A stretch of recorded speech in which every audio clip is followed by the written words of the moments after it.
Pakistan budget ಅಂತ ಬಿಜೆಪಿಗರು ಆರೋಪ ಮಾಡ್ತಾ ಇದ್ದಾರೆ. ಇದರ ಮಧ್ಯೆ ಬಿಜೆಪಿಯ ರಾಜ್ಯಸಭಾ ಸದಸ್ಯ ಲೆಹರ್ ಸಿಂಗ್ ಹೊಸ ಬಾಂಬ್ ಸಿಡಿಸಿದ್ದಾರೆ. ಕಲಬುರಗಿಯಲ್ಲಿ ವಕ್ಫ್ ಆಸ್ತಿ ಕಬಳಿಕೆ ಆಗಿದೆಯಂತೆ. ಹಗರಣದಲ್ಲಿ ಹಾಲಿ ಸಚಿವರೊಬ್ಬರ ಹೆಸರಿದೆ. ಡಿಸಿ ಆಗಿದ್ದಾಗ ರಜನೀಶ್ ವರದಿ ನೀಡಿದ್ರು.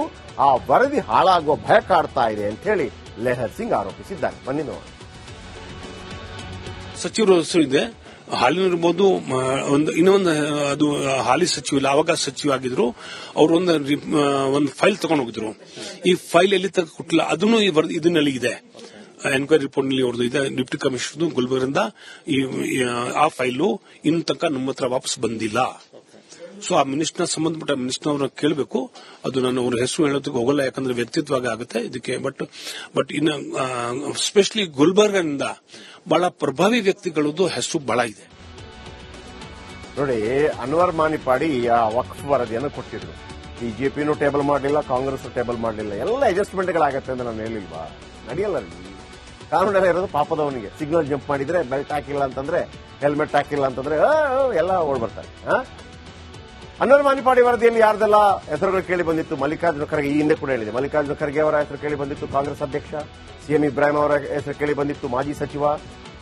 ಎನ್ ಎ ಹ್ಯಾರಿಸ್ ಅವರ ಹೆಸರು ಕೇಳಿ ಬಂದಿತ್ತು, ಶಾಂತಿನಗರ ಶಾಸಕ. ಕಮರುಲ್ ಇಸ್ಲಾಂ ಇವರು ನಿಧನರಾಗಿದ್ದಾರೆ ಈಗ, ಅವರ ಹೆಸರು ಕೇಳಿ ಬಂದಿತ್ತು. ಇಕ್ಬಾಲ್ ಅನ್ಸಾರಿ ಮಾಜಿ ಸಚಿವರು, ಇವರು ಕಾಂಗ್ರೆಸ್ ಜೆಡಿಎಸ್ ಎರಡರಲ್ಲಿದ್ರು, ಅವರ ಹೆಸರು ಕೇಳಿ ಬಂದಿತ್ತು. ಜಾಫರ್ ಶರೀಫ್ ವಿದೇಶರಾಗಿದ್ದಾರೆ, ಅವರ ಹೆಸರು ಕೇಳಿ ಬಂದಿತ್ತು. ರೆಹಮಾನ್ ಖಾನ್ ರಾಜ್ಯಸಭಾ ಸ್ಪೀಕರ್ ಆಗಿದ್ದಂತವರು, ಅವರ ಹೆಸರು ಕೇಳಿ ಬಂದಿತ್ತು. ಧಮ್ ಸಿಂಗ್ ದಿವಂಗತ, ಅವರ ಹೆಸರು ಕೇಳಿ ಬಂದಿತ್ತು. ರೋಷನ್ ಬೇಗ್ ಶಿವಾಜಿನಗರದ ಸತತವಾಗಿ ಗೆದ್ದು ಬರ್ತಾ ಇದ್ರು, ಅವರ ಹೆಸರು ಕೇಳಿ ಬಂದಿತ್ತು. ಅದು ನೋಡಿ, ಅದು ಎಲ್ಲಿಗೂ ಹೋಗ್ತಾ ಇಲ್ಲ. ಅದು ಆ ಪಾರ್ಟಿನೂ ಒಂದೇ, ಈ ಪಾರ್ಟಿನೂ ಒಂದೇ. ಅರ್ಥ ಆಯ್ತಲ್ಲ? ನೆಕ್ಸ್ಟ್ ಬನ್ನಿ. ಗೋಲ್ಡ್ ಪಾಕಿಸ್ತಾನ ಬಜೆಟ್ ಅಂತ ಬಿಜೆಪಿಗರು ಆರೋಪ ಮಾಡ್ತಾ ಇದ್ದಾರೆ. ಇದರ ಮಧ್ಯೆ ಬಿಜೆಪಿಯ ರಾಜ್ಯಸಭಾ ಸದಸ್ಯ ಲೆಹರ್ ಸಿಂಗ್ ಹೊಸ ಬಾಂಬ್ ಸಿಡಿಸಿದ್ದಾರೆ. ಕಲಬುರಗಿಯಲ್ಲಿ ವಕ್ಫ್ ಆಸ್ತಿ ಕಬಳಿಕೆ ಆಗಿದೆಯಂತೆ. ಹಗರಣದಲ್ಲಿ ಹಾಲಿ ಸಚಿವರೊಬ್ಬರ ಹೆಸರಿದೆ. ಡಿಸಿ ಆಗಿದ್ದಾಗ ರಜನೀಶ್ ವರದಿ ನೀಡಿದ್ರು. ಆ ವರದಿ ಹಾಳಾಗುವ ಭಯ ಕಾಡ್ತಾ ಇದೆ ಅಂತ ಹೇಳಿ ಲೆಹರ್ ಸಿಂಗ್ ಆರೋಪಿಸಿದ್ದಾರೆ. ಬನ್ನಿ ನೋಡಿ. ಸಚಿವರು ಹೆಸರಿದೆ, ಹಾಲಿನಿರ್ಬೋದು, ಇನ್ನೊಂದು ಅದು ಹಾಲಿ ಸಚಿವ ಇಲ್ಲ, ಅವಾಗ ಸಚಿವ ಆಗಿದ್ರು. ಅವರು ಒಂದು ಫೈಲ್ ತಗೊಂಡು ಹೋಗಿದ್ರು. ಈ ಫೈಲ್ ಎಲ್ಲಿ ಕೊಟ್ಟಿಲ್ಲ, ಅದನ್ನು ಇದನ್ನಲ್ಲಿ ಇದೆ.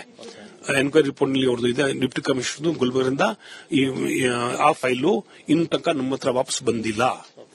ಸೊ ಆ ಮಿನಿಸ್ಟರ್ ಸಂಬಂಧಪಟ್ಟ ಮಿನಿಸ್ಟರ್ ಅವ್ರನ್ನ ಕೇಳಬೇಕು. ಅದು ನಾನು ಅವ್ರ ಹೆಸರು ಹೇಳೋದಕ್ಕೆ ಹೋಗಲ್ಲ, ಯಾಕಂದ್ರೆ ವ್ಯಕ್ತಿತ್ವ ಆಗುತ್ತೆ ಇದಕ್ಕೆ. ಬಟ್ ಇನ್ನು ಸ್ಪೆಷಲಿ ಗುಲ್ಬರ್ಗದಿಂದ ಬಹಳ ಪ್ರಭಾವಿ ವ್ಯಕ್ತಿಗಳದ್ದು ಹೆಸರು ಬಹಳ ಇದೆ. ನೋಡಿ, ಅನ್ವರ್ ಮಾನಿಪಾಡಿ ಆ ವಕ್ಫ್ ವರದಿಯನ್ನು ಕೊಟ್ಟಿದ್ರು. ಬಿಜೆಪಿನೂ ಟೇಬಲ್ ಮಾಡಲಿಲ್ಲ, ಕಾಂಗ್ರೆಸ್ ಟೇಬಲ್ ಮಾಡಲಿಲ್ಲ. ಎಲ್ಲ ಅಡ್ಜಸ್ಟ್ಮೆಂಟ್ಗಳಾಗತ್ತೆ ಅಂತ ನಾನು ಹೇಳಿಲ್ವಾ? ನಡೆಯಲ್ಲ. ಕಾನೂನೆಲ್ಲ ಇರೋದು ಪಾಪದವನಿಗೆ. ಸಿಗ್ನಲ್ ಜಂಪ್ ಮಾಡಿದ್ರೆ ಬೆಲ್ಟ್ ಹಾಕಿಲ್ಲ ಅಂತಂದ್ರೆ, ಹೆಲ್ಮೆಟ್ ಹಾಕಿಲ್ಲ ಅಂತಂದ್ರೆ ಎಲ್ಲ ಓಡ್ಬರ್ತಾರೆ. ಅನ್ವರ್ ಮಾನಿಪಾಡಿ ವರದಿಯಲ್ಲಿ ಯಾರ್ದೆಲ್ಲ ಹೆಸರುಗಳು ಕೇಳಿ ಬಂದಿತ್ತು? ಮಲ್ಲಿಕಾರ್ಜುನ ಖರ್ಗೆ, ಈ ಹಿಂದೆ ಕೂಡ ಹೇಳಿದೆ. ಮಲ್ಲಿಕಾರ್ಜುನ ಖರ್ಗೆ ಅವರ ಹೆಸರು ಕೇಳಿ ಬಂದಿತ್ತು, ಕಾಂಗ್ರೆಸ್ ಅಧ್ಯಕ್ಷ. ಸಿಎಂ ಇಬ್ರಾಹಿಂ ಅವರ ಹೆಸರು ಕೇಳಿ ಬಂದಿತ್ತು, ಮಾಜಿ ಸಚಿವ. ಎನ್ ಎ ಹ್ಯಾರಿಸ್ ಅವರ ಹೆಸರು ಕೇಳಿ ಬಂದಿತ್ತು, ಶಾಂತಿನಗರ ಶಾಸಕ.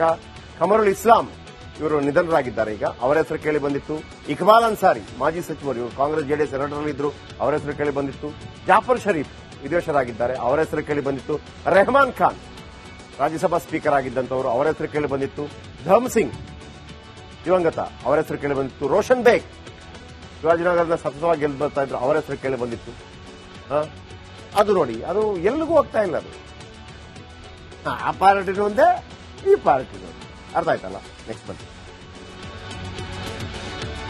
ಗೋಲ್ಡ್ ಪಾಕಿಸ್ತಾನ ಬಜೆಟ್ ಅಂತ ಬಿಜೆಪಿಗರು ಆರೋಪ ಮಾಡ್ತಾ ಇದ್ದಾರೆ. ಇದರ ಮಧ್ಯೆ ಬಿಜೆಪಿಯ ರಾಜ್ಯಸಭಾ ಸದಸ್ಯ ಲೆಹರ್ ಸಿಂಗ್ ಹೊಸ ಬಾಂಬ್ ಸಿಡಿಸಿದ್ದಾರೆ. ಕಲಬುರಗಿಯಲ್ಲಿ ವಕ್ಫ್ ಆಸ್ತಿ ಕಬಳಿಕೆ ಆಗಿದೆಯಂತೆ. ಹಗರಣದಲ್ಲಿ ಹಾಲಿ ಸಚಿವರೊಬ್ಬರ ಹೆಸರಿದೆ. ಡಿಸಿ ಆಗಿದ್ದಾಗ ರಜನೀಶ್ ವರದಿ ನೀಡಿದ್ರು. ಆ ವರದಿ ಹಾಳಾಗುವ ಭಯ ಕಾಡ್ತಾ ಇದೆ ಅಂತ ಹೇಳಿ ಲೆಹರ್ ಸಿಂಗ್ ಆರೋಪಿಸಿದ್ದಾರೆ. ಬನ್ನಿ ನೋಡಿ. ಸಚಿವರು ಹೆಸರಿದೆ, ಹಾಲಿನಿರ್ಬೋದು, ಇನ್ನೊಂದು ಅದು ಹಾಲಿ ಸಚಿವ ಇಲ್ಲ, ಅವಾಗ ಸಚಿವ ಆಗಿದ್ರು. ಅವರು ಒಂದು ಫೈಲ್ ತಗೊಂಡು ಹೋಗಿದ್ರು. ಈ ಫೈಲ್ ಎಲ್ಲಿ ಕೊಟ್ಟಿಲ್ಲ, ಅದನ್ನು ಇದನ್ನಲ್ಲಿ ಇದೆ. ಎನ್ಕ್ವೈರಿ ರಿಪೋರ್ಟ್ ನಲ್ಲಿ ಅವ್ರದ್ದು ಇದೆ. ಡಿಪ್ಟಿ ಕಮಿಷನರ್ ಗುಲ್ಬರ್ಗದಿಂದ ಆ ಫೈಲು ಇನ್ನು ತನಕ ನಮ್ಮ ಹತ್ರ ವಾಪಸ್ ಬಂದಿಲ್ಲ. ಸೊ ಆ ಮಿನಿಸ್ಟರ್ ಸಂಬಂಧಪಟ್ಟ ಮಿನಿಸ್ಟರ್ ಅವ್ರನ್ನ ಕೇಳಬೇಕು. ಅದು ನಾನು ಅವ್ರ ಹೆಸರು ಹೇಳೋದಕ್ಕೆ ಹೋಗಲ್ಲ, ಯಾಕಂದ್ರೆ ವ್ಯಕ್ತಿತ್ವ ಆಗುತ್ತೆ ಇದಕ್ಕೆ. ಬಟ್ ಇನ್ನು ಸ್ಪೆಷಲಿ ಗುಲ್ಬರ್ಗದಿಂದ ಬಹಳ ಪ್ರಭಾವಿ ವ್ಯಕ್ತಿಗಳದ್ದು ಹೆಸರು ಬಹಳ ಇದೆ. ನೋಡಿ, ಅನ್ವರ್ ಮಾನಿಪಾಡಿ ಆ ವಕ್ಫ್ ವರದಿಯನ್ನು ಕೊಟ್ಟಿದ್ರು. ಬಿಜೆಪಿನೂ ಟೇಬಲ್ ಮಾಡಲಿಲ್ಲ, ಕಾಂಗ್ರೆಸ್ ಟೇಬಲ್ ಮಾಡಲಿಲ್ಲ. ಎಲ್ಲ ಅಡ್ಜಸ್ಟ್ಮೆಂಟ್ಗಳಾಗತ್ತೆ ಅಂತ ನಾನು ಹೇಳಿಲ್ವಾ? ನಡೆಯಲ್ಲ ರೀ. ಕಾನೂನೆಲ್ಲ ಇರೋದು ಪಾಪದವನಿಗೆ. ಸಿಗ್ನಲ್ ಜಂಪ್ ಮಾಡಿದ್ರೆ ಬೆಲ್ಟ್ ಹಾಕಿಲ್ಲ ಅಂತಂದ್ರೆ, ಹೆಲ್ಮೆಟ್ ಹಾಕಿಲ್ಲ ಅಂತಂದ್ರೆ ಎಲ್ಲ ಓಡ್ಬರ್ತಾರೆ. ಅನ್ವರ್ ಮಾನಿಪಾಡಿ ವರದಿಯಲ್ಲಿ ಯಾರ್ದೆಲ್ಲ ಹೆಸರುಗಳು ಕೇಳಿ ಬಂದಿತ್ತು? ಮಲ್ಲಿಕಾರ್ಜುನ ಖರ್ಗೆ, ಈ ಹಿಂದೆ ಕೂಡ ಹೇಳಿದೆ, ಮಲ್ಲಿಕಾರ್ಜುನ ಖರ್ಗೆ ಅವರ ಹೆಸರು ಕೇಳಿ ಬಂದಿತ್ತು, ಕಾಂಗ್ರೆಸ್ ಅಧ್ಯಕ್ಷ. ಸಿಎಂ ಇಬ್ರಾಹಿಂ ಅವರ ಹೆಸರು ಕೇಳಿ ಬಂದಿತ್ತು, ಮಾಜಿ ಸಚಿವ. ಎನ್ ಎ ಹ್ಯಾರಿಸ್ ಅವರ ಹೆಸರು ಕೇಳಿ ಬಂದಿತ್ತು, ಶಾಂತಿನಗರ ಶಾಸಕ. ಕಮರುಲ್ ಇಸ್ಲಾಂ ಇವರು ನಿಧನರಾಗಿದ್ದಾರೆ ಈಗ, ಅವರ ಹೆಸರು ಕೇಳಿ ಬಂದಿತ್ತು. ಇಕ್ಬಾಲ್ ಅನ್ಸಾರಿ ಮಾಜಿ ಸಚಿವರು, ಇವರು ಕಾಂಗ್ರೆಸ್ ಜೆಡಿಎಸ್ ಎರಡರಲ್ಲಿದ್ದರು, ಅವರ ಹೆಸರು ಕೇಳಿ ಬಂದಿತ್ತು. ಜಾಫರ್ ಶರೀಫ್ ವಿದೇಶರಾಗಿದ್ದಾರೆ, ಅವರ ಹೆಸರು ಕೇಳಿ ಬಂದಿತ್ತು. ರೆಹಮಾನ್ ಖಾನ್ ರಾಜ್ಯಸಭಾ ಸ್ಪೀಕರ್ ಆಗಿದ್ದಂತವರು, ಅವರ ಹೆಸರು ಕೇಳಿ ಬಂದಿತ್ತು.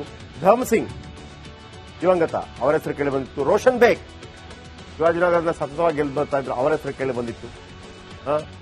ಅದು ನೋಡಿ, ಅದು ಎಲ್ಲಿಗೂ ಹೋಗ್ತಾ ಇಲ್ಲ. ಅದು ಆ ಪಾರ್ಟಿನೂ ಒಂದೇ, ಈ ಪಾರ್ಟಿನೂ ಒಂದೇ.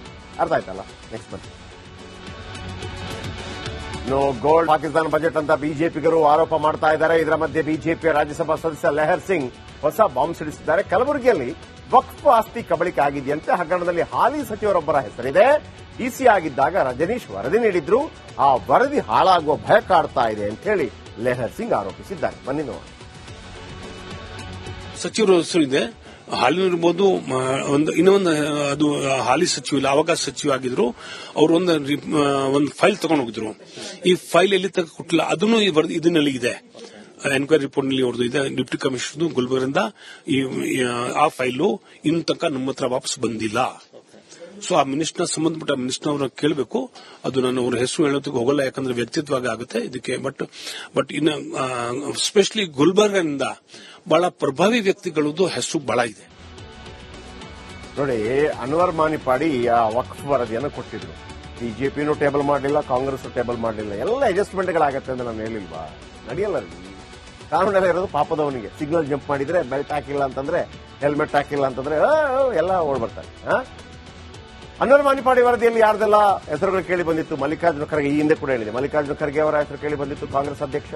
ಸಿಎಂ ಇಬ್ರಾಹಿಂ ಅವರ ಹೆಸರು ಕೇಳಿ ಬಂದಿತ್ತು, ಮಾಜಿ ಸಚಿವ.